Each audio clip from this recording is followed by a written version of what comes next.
Bismillahirrahmanirrahim. Assalamualaikum. Apa khabar semua anak-anak murid cikgu? Okey, nak belajar ke? Okey, hari ini kita nak belajar Al-Quran ya.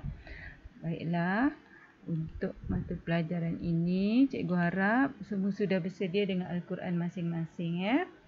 Okey, baik. Sebelum memulakan sesi pembelajaran, kita baca doa sama-sama dulu ya. Kita baca Bismillahirrahmanirrahim. Allahumma aftah alaina hikmataka wa nshur alaina min khazaini rahmatika ya arhamar rahimin. Rabbi shrah li sadri wa yassir li amri wahlul 'uqdatam min lisani yafqahu qawli. Amin. Jom kita belajar. Baiklah. Tajuk pelajaran kita pada hari ini ialah Surah Al-Baqarah ayat 1 hingga 30. Baik. Sila buka Al-Quran masing-masing. Dah jumpa belum? Kalau tak ada Al-Quran, gunakan tafsir. Kalau tak ada, cubalah cari mana-mana bahan rujukan awak di rumah ya. Okey. Baiklah. Sila cikgu akan memperdengarkan pada awak ayat surah Al-Baqarah daripada video ini. Sila lihat dan cuba ikut. Boleh? Okey.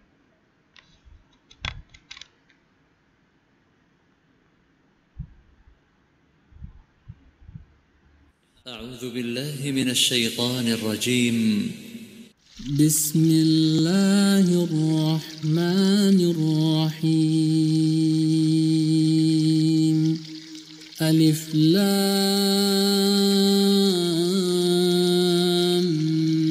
ميم. ذلك الكتاب لا ريب فيه هدى للمتقين الذين يؤمنون بالغيب ويقيمون الصلاة ومما رزقناهم ينفقون والذين يؤمنون بما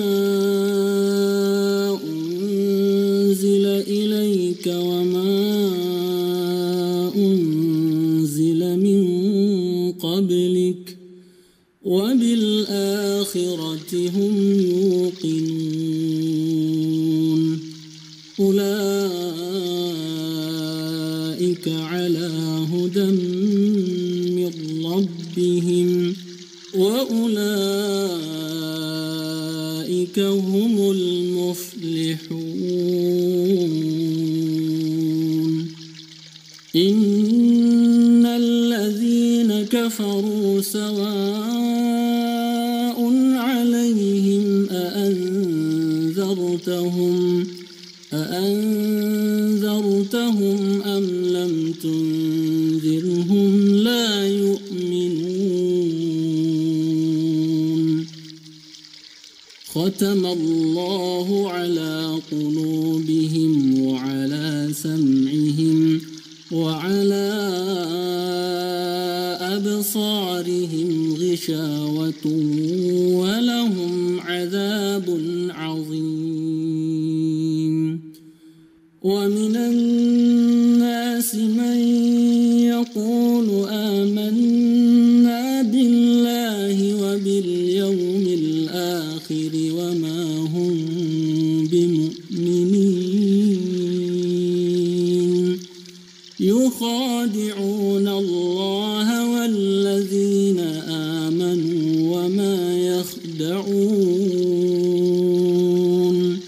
وما يخدعون إلا أنفسهم وما يشعرون في قلوبهم مرض فزادهم الله مرضا ولهم عذاب أليم بما كانوا يكذبون وإذا قيل لهم لا تفسدوا في الأرض قالوا إنما نحن مصلحون ألا إنهم هم المفسدون ولكن لا يشعرون وإذا قيل لهم آمنوا كما آمن الناس قالوا أنؤمن كما آمن السفهاء ألا إنهم هم السفهاء ولكن لا يعلمون وإذا لقوا الذين آمنوا قالوا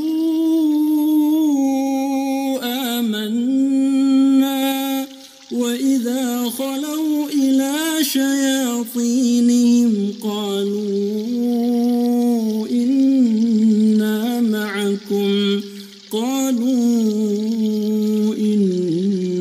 معكم إنما نحن مستهزئون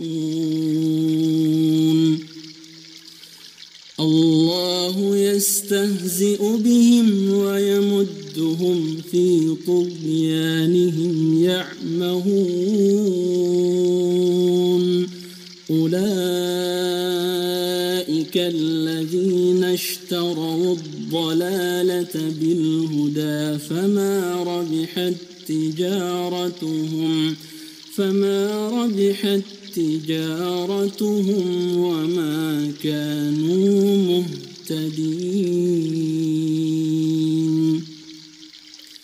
مثلهم كمثل الذي استوقد نارا فلما أضاءت ما حوله ذهب الله بنورهم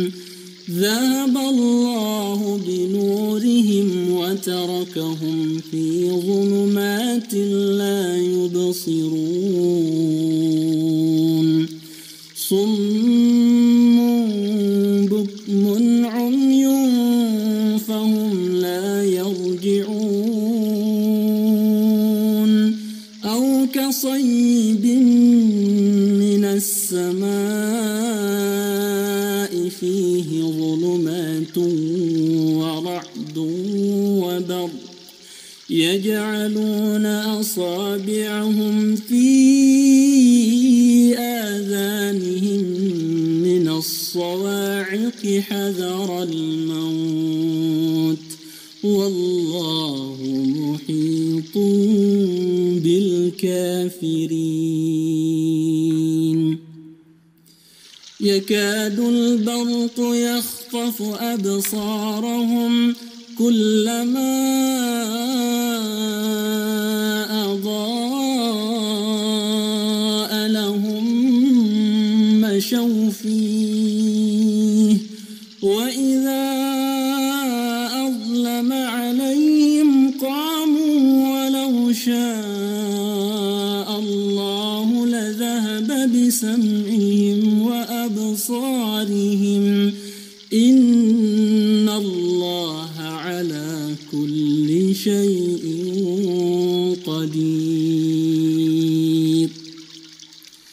يا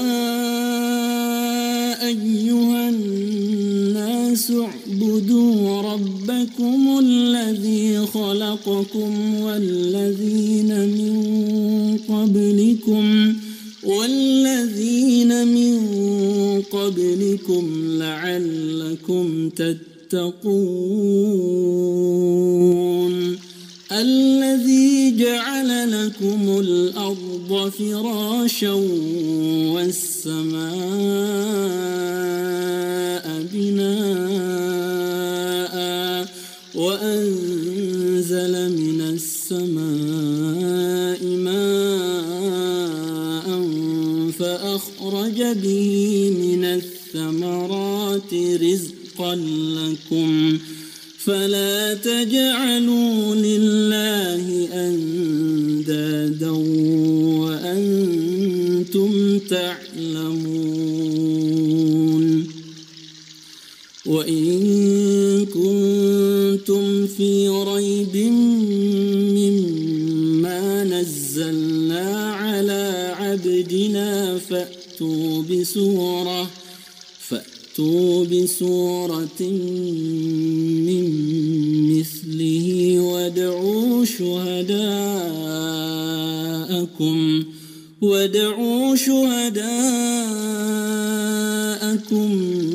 من دون الله إن كنتم صادقين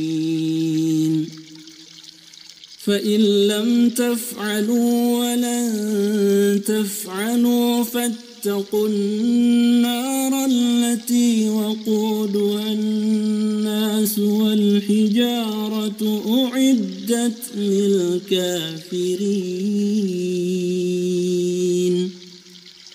وبشر الذين آمنوا وعملوا الصالحات أن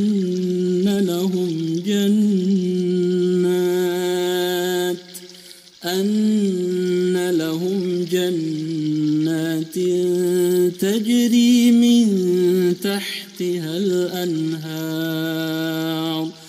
كلما رزقوا منها من ثمرة رزقا قالوا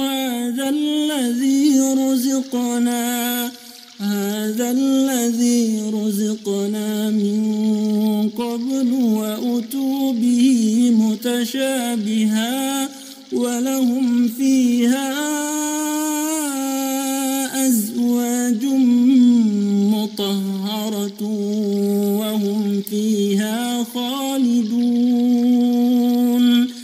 إن الله لا يستحيي أن يضرب مثلا ما بعوضة فما فوقها فأما الذين آمنوا فيعلمون أنه الحق من ربهم وأما الذين كفروا فيقولون ماذا أراد الله بهذا مثلا يضل به كثيرا ويهدي به كثيرا وما يضل به إلا الفاسقين الذين ينقضون عهد الله من بعد ميثاقه ويقطعون ما أمر الله به أن يوصل ويفسدون في الأرض أولئك هم الخاسرون كيف تكفرون بالله وكنتم أمواتا فأحياكم ثم يميتكم ثم يحييكم ثم إليه ترجعون هو الذي خلق لكم ما في الأرض جميعا ثم استوى إلى السماء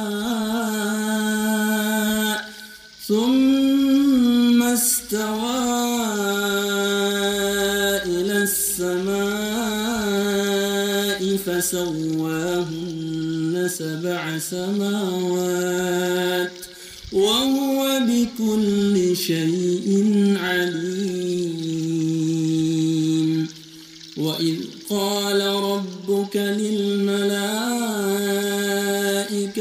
إني جاعل في الأرض خليفة قالوا أتجعل فيها من يفسد فيها ويسفك الدماء ونحن نسبح بحمدك ونقدس لك قال إني أعلم ما لا تعلم.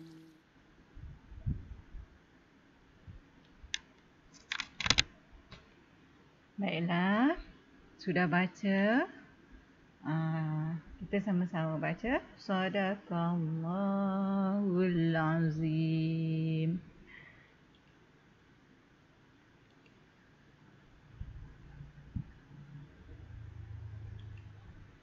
Seterusnya, kita lihat apakah cerita di sebalik surah ini. Semua dengar baik-baik ya.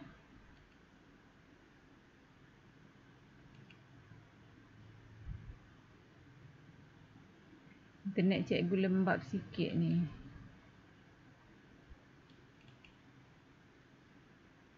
Sabar ya.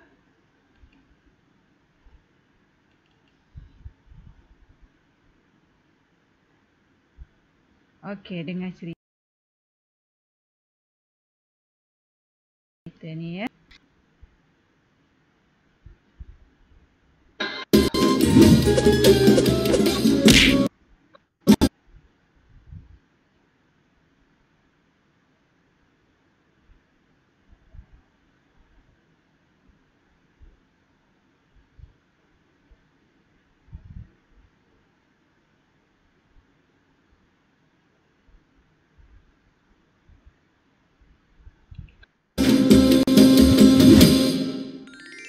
Kisah Nabi Musa alaihi salam, penyembelihan sapi betina. Kisah ini disebutkan di Al-Quran surat Al-Baqarah ayat 67 hingga 73. Dalam kisah ini Allah Subhanahu wa Ta'ala memperlihatkan sikap buruk kaum Bani Israel saat diperintahkan untuk menyembelih sapi betina pada zaman Nabi Musa alaihi salam. Perintah penyembelihan sapi betina ini dimaksudkan untuk menunjukkan kebesaran Allah Subhanahu wa Ta'ala dalam mengungkapkan pelaku pembunuhan. Pada zaman pemerintahan Nabi Musa alaihi salam, terjadi peristiwa yang menggemparkan di kalangan kaum Bani Israel. Seorang saudagar kaya raya terbunuh dan mayatnya dibuang di pelataran desa tetangga. Hal ini membuat kaum Bani Israel saling tuduh-menuduh dan akhirnya meminta tolong kepada Nabi Musa untuk menemukan pelakunya.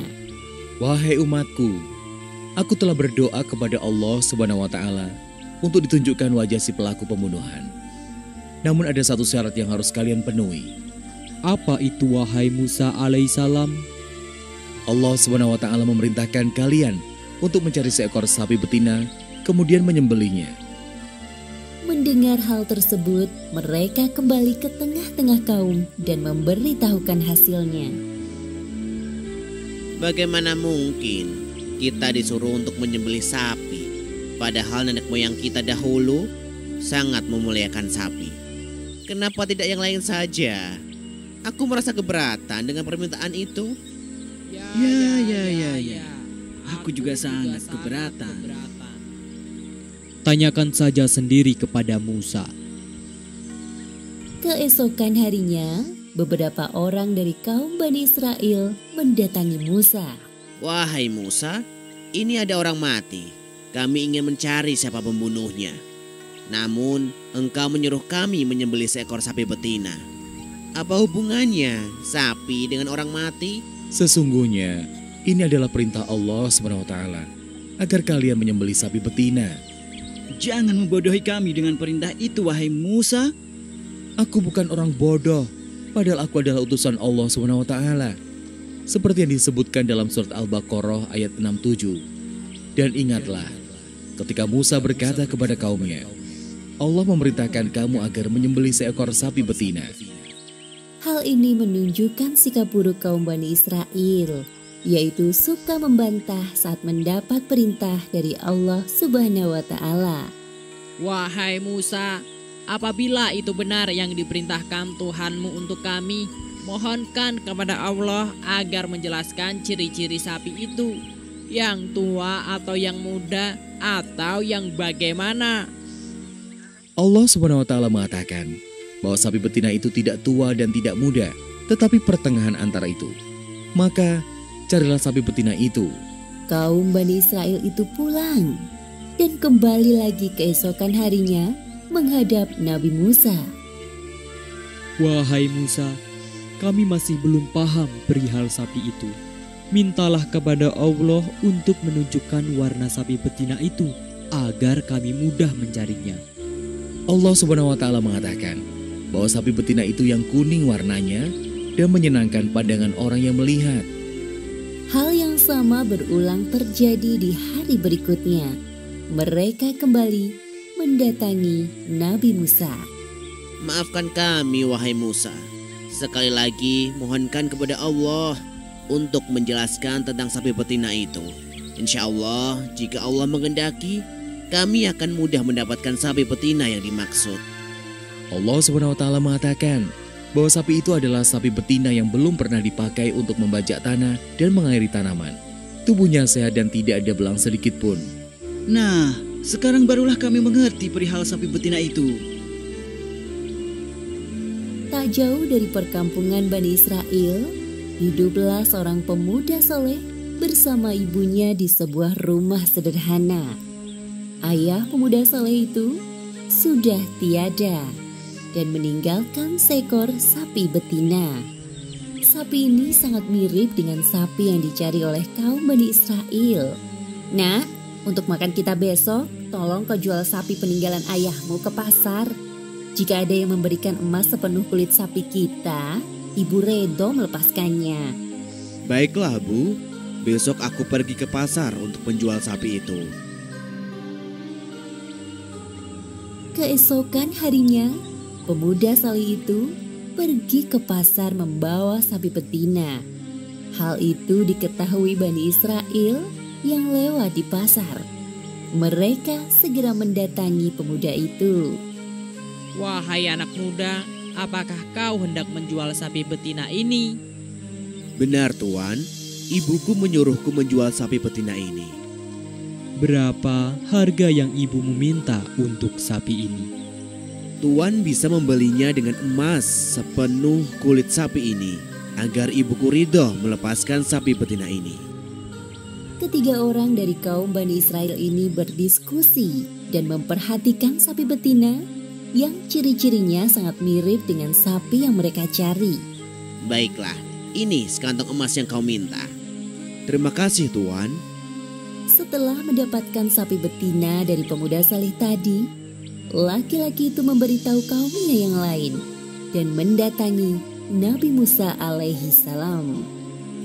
Nabi Musa kemudian menyuruh semua kaum Bani Israel berkumpul di sebuah padang yang luas.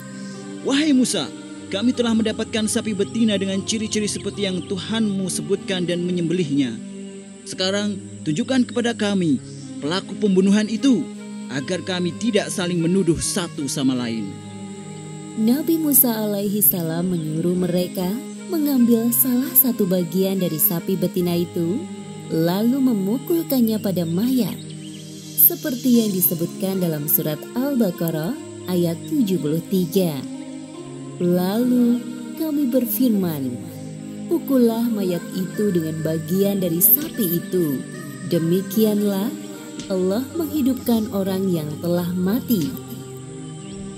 Dan dia memperlihatkan kepadamu tanda-tanda kekuasaannya agar kamu mengerti. Sesungguhnya orang yang telah membunuhku adalah saudara sepupuku sendiri. Ia sangat serakah dan ingin mengambil semua hartaku. Akhirnya kasus pembunuhan di kalangan Bani Israel terungkap atas izin Allah melalui Nabi Musa alaihi salam. Sebagaimana disebutkan dalam surat Al-Baqarah ayat 72. Dan ingatlah ketika kamu membunuh seseorang, lalu kamu tuduh-menuduh tentang itu. Tetapi Allah menyingkapkan apa yang kamu sembunyikan. Subhanallah, Maha Suci Allah. Ternyata benar apa yang diperintahkan Tuhanmu, wahai Nabi utusan Allah. Maafkan sikap kami yang suka bertanya dan membantah perkataanmu. Sesungguhnya kami termasuk golongan orang-orang yang merugi karena telah menghabiskan banyak waktu untuk mencari sapi betina ini.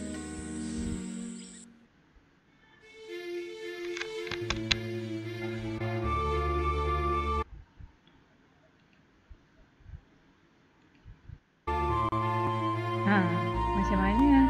Seronok tak cerita tadi? Itulah dia kisah di sebalik surah Al-Baqarah. Okey. Cukup dulu untuk setakat itu pembelajaran kita pada hari ini. Cikgu harap awak dapat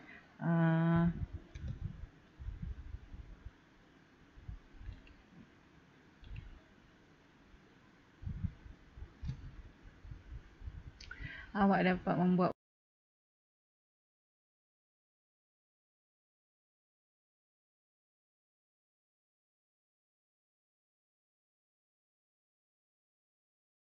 ulang kajian. Baiklah.